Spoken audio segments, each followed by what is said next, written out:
Remember that first holiday? The pressure you felt, the almost unbearable weight of expectations. You wanted everything to be perfect, a seamless blend of families and traditions. You meticulously planned every detail, from the seating arrangements to the perfectly Instagrammable centerpiece. The gifts, each one carefully chosen, wrapped with precision, a silent offering of love and acceptance. You hoped they would be a symbol of your commitment, a tangible representation of your desire to be part of their lives. The meal, a culinary masterpiece hours in the making, a feast designed to delight every palate and bridge any potential divide. You poured your heart and soul into every dish, hoping that the shared experience of a delicious meal would create a sense of warmth and connection. The smile, plastered on your face, a mask of unwavering cheerfulness, hiding the anxiety churning beneath the surface. You smiled through the awkward silences, the sideways glances, the unspoken questions hanging in the air. Yet a strange silence lingered, a heavy, unspoken history that filled the room like a thick fog. It was a silence that spoke volumes, a silence that hinted at past hurts, unresolved conflicts, and the complex dynamics of a family you were only just beginning to understand. The children were polite but distant, their eyes holding a mixture of curiosity and guardedness. You sensed their hesitation, their uncertainty about your role in their lives, their quiet longing for the way things used to be. Your partner seemed torn, trying to bridge a gap you couldn't see, caught between loyalty to his children and his love for you. He was walking a tightrope, balancing the needs of two families, hoping to create a sense of harmony where none yet existed. You felt like an outsider in your own home, a stranger in a familiar land. The laughter felt foreign, the inside jokes incomprehensible, the shared memories a constant reminder of your absence from their past. A well-meaning guest at a private party, invited but not truly included. You were on the periphery, observing the intricate dance of family dynamics, trying to find your place in a system that was already firmly established. This is the unspoken welcome to stepmothering, a trial by fire, a baptism into a world of complex emotions and unspoken expectations. You step into a story that began long before you arrived, a narrative filled with characters and plot twists you couldn't possibly anticipate, with histories and loyalties you can't rewrite, bonds forged in shared experiences and unbreakable by time. The children are grieving the family they once knew, mourning the loss of their original unit, struggling to adapt to a new reality. Your partner is a father, pulled by loyalty and the past, torn between his love for you and his responsibility to his children.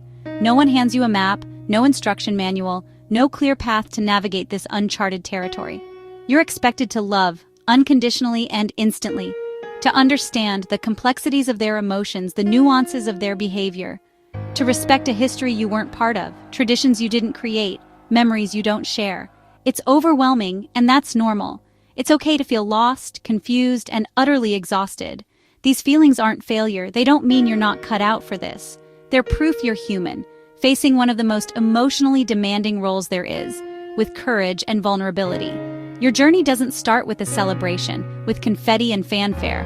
It starts in that awkward, quiet space, filled with uncertainty and unspoken anxieties. With the unspoken truth, the elephant in the room that everyone is trying to ignore. This will be hard, harder than you ever imagined. But you're not alone, even though it may feel that way sometimes. Millions of women walk this path every day, navigating the same challenges, facing the same fears, and celebrating the same small victories. Let's acknowledge the challenge. Let's be honest about the difficulties. Let's stop pretending that it's all sunshine and rainbows, and give ourselves permission to feel lost sometimes, to stumble and fall, to ask for help when we need it. Together, we'll find our way, we'll learn from each other, we'll support each other, and we'll create a new definition of family. Society loves the story. It's a narrative we're constantly fed, a comforting tale that seems to promise instant happiness and fulfillment, of the stepmom who instantly loves her partner's kids, and they love her back. It's the picture-perfect image of a blended family, a seamless transition into a ready-made unit filled with affection and understanding. We see it in movies, read it in books. These portrayals are everywhere, reinforcing the idea that instant love is not only possible but expected. But it's a mirage, a shimmering illusion in the distance that vanishes as you approach, leaving you stranded in the reality of complex emotions and challenging dynamics. The myth of instant love, this pervasive and unrealistic expectation, sets us up for disappointment and guilt. It creates a sense of inadequacy when the reality doesn't match the fantasy, leading to feelings of failure and self-blame. Real love is built on time. It requires patience, understanding, and a willingness to navigate the complexities of human relationships. Trust and shared experience. The foundation of any meaningful connection is laid brick by brick through moments of vulnerability, support, and mutual growth. Not a switch you flip. It's not something you can force or manufacture. It's an organic process that unfolds naturally over time. You're meeting children, not blank slates, but individuals with their own histories, experiences, and perspectives, with their own personalities, loyalties, and pain. They've already formed attachments and bonds, and you're entering a pre-existing dynamic. Sometimes, loving you, accepting you into their lives, feels like a betrayal to their mom. It can trigger feelings of guilt, confusion, and a sense of divided loyalty. Forcing love only causes damage. Pressuring children to feel something they're not ready for can create resentment, mistrust, and lasting emotional scars. Give yourself grace. Be kind to yourself. Acknowledge your own struggles. And remember that you're doing the best you can. It's okay to feel ambivalent or frustrated. These feelings are normal and valid, and acknowledging them is the first step towards navigating them constructively. Aim for kindness and respect. Treat the children with consideration, empathy, and understanding, not instant family. Focus on building a foundation of mutual respect and trust, rather than striving for an unrealistic ideal. Focus on being a consistent, friendly adult. Offer support, guidance, and a listening ear, without trying to replace their mother. Let go of the need to be mom. That role is already filled, and trying to force your way into it will likely backfire. Your role is different, and that's valuable. You can offer a unique perspective, provide additional support, and create a different kind of bond. You can be a mentor, sharing your knowledge and experience, a friend, someone they can confide in and trust, an ally, someone who is on their side, offering unwavering support and understanding. Release the pressure.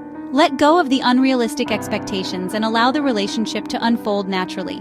Replace the expectation of love, that immediate, all-encompassing feeling, with the intention of connection. Focus on building a bridge, creating a space for understanding and mutual respect. Look for small moments, the seemingly insignificant interactions that can hold profound meaning. A shared laugh, a moment of genuine joy and connection, a quiet car ride, a comfortable silence that speaks volumes, a thank you, a simple expression of gratitude that acknowledges your efforts and kindness. These are the seeds of a real relationship. Nurture them with patience, understanding, and consistent effort. It may not be a fairy tale, the story might not unfold as perfectly as you imagined, but it will be real. It will be grounded in genuine connection, mutual respect, and a shared history. In step families, real is better than make-believe.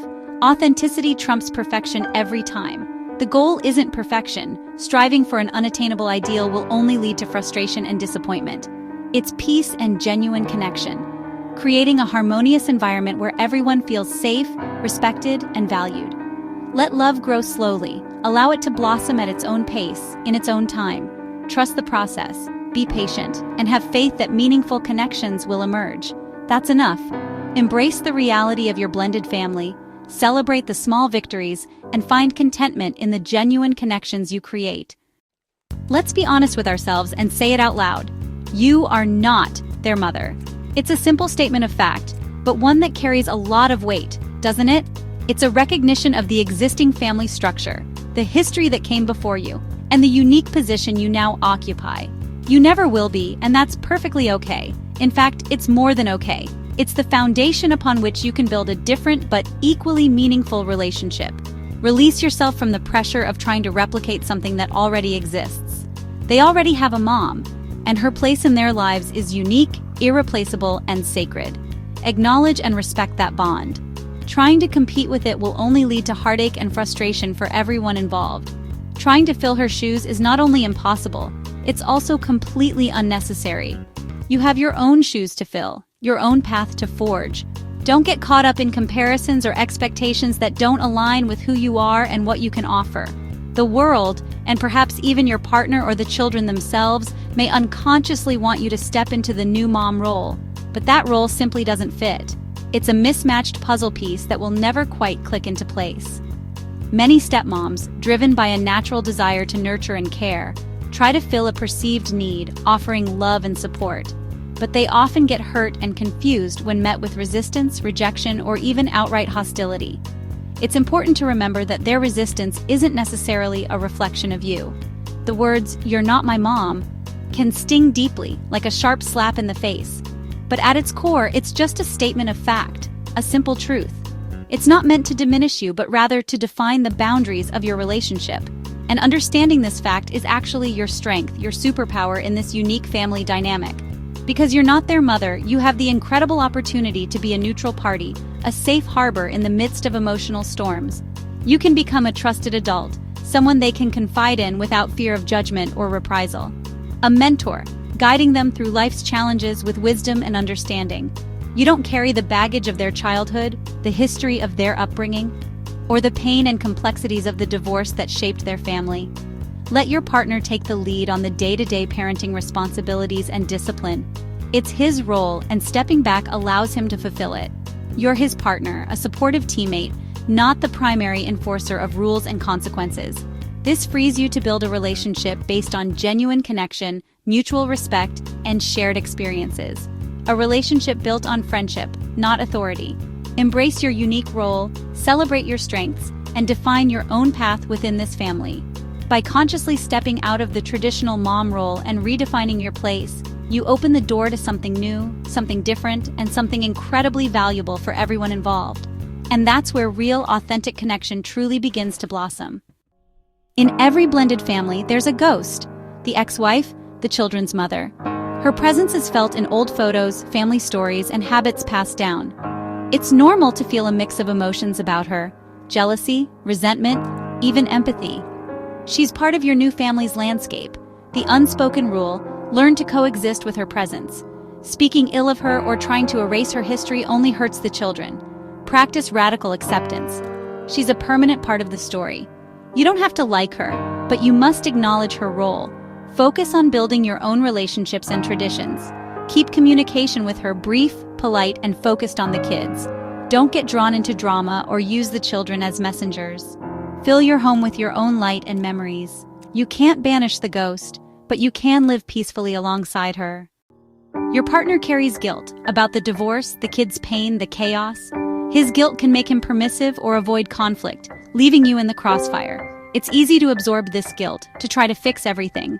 But his guilt isn't yours to carry. You didn't create the past, and you can't erase it. Your role is to support him, not to absolve him. Encourage honest conversations.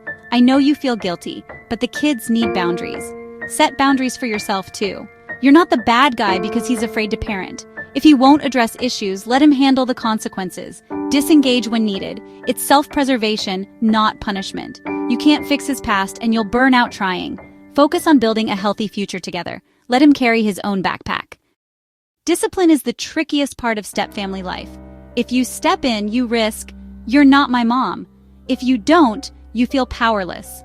The rule: the biological parent should be the main disciplinarian. This isn't about diminishing your role. It's about protecting your relationship with the kids. Agree on house rules with your partner and let him communicate and enforce them. Your job is to support, not referee. If he won't step up, that's a partner problem, not a stepchild problem. Present a united front. He leads on discipline. You back him up. This protects your emotional energy and builds trust. Focus on connection, not correction. Your home is now shared territory full of shifting energy and routines. It's easy to lose yourself in the chaos. That's why you need your own sacred space, a corner, a chair, a time of day. This is your sanctuary where you're not stepmom, just you. It's non-negotiable self-care.